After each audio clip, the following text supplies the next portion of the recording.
Hello everyone, how are you? Your favorite photographer Akshay here, and welcome to the Basic Photography series.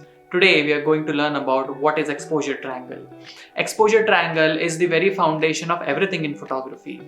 With good understanding of exposure triangle, you can take pictures with good exposure and you will also learn how to take creative pictures.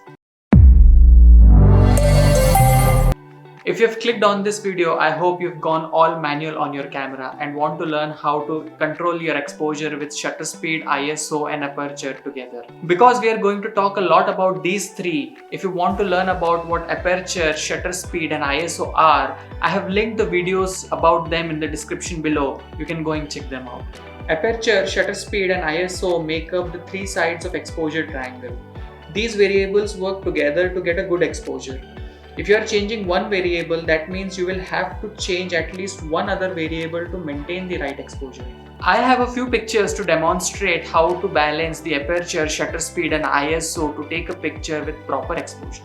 This first picture here was taken in bright daylight at the shutter speed of 1/60th of a second, f4 and the ISO was 100. The first thing you should do when you're taking pictures outside, you should reduce your ISO to 100 because you have ample amount of light to work with and one less variable to think about. If you see this picture here, it is overexposed with the current setting. So in the next picture, to expose properly, the shutter speed was kept at 3/20th of a second. The f number was at f4 and of course the ISO was at 100. You see how changing one variable corrected the exposure of the picture. The next picture is taken in shade. The shutter speed here is 60th of a second. The ISO and aperture were kept same at 100 and f4. But there was a slight motion blur introduced in the picture because of the camera shake on this shutter speed. To correct the shake in the next picture, the shutter speed was increased to 3/20th of a second, but that reduced the exposure. And to compensate that, the ISO was increased to 400 because the lens that was used while taking the picture couldn't open wider than f4. This next picture was taken with the same ISO setting from the previous one.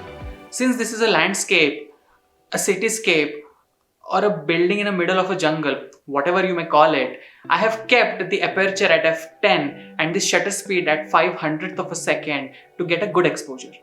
But since the picture was taken in a broad daylight, the ISO was reduced back to 100 for this next image. And to compensate the reduction in exposure, the shutter speed was kept at 1/25th of a second. Now you must be wondering how to know what is the correct exposure while taking the picture. To see this, you can refer to the meter in your camera.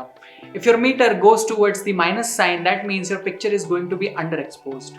And if it goes towards the plus sign, your picture is going to be overexposed. Your aim here would be to keep the meter at 0. Assuming the metering mode in your camera is either matrix, evaluative or multi depending on your camera manufacturer. That's it for the exposure triangle. I hope you got a crux of what exposure triangle is and how you can change all three variables to take properly exposed picture. I also mentor people.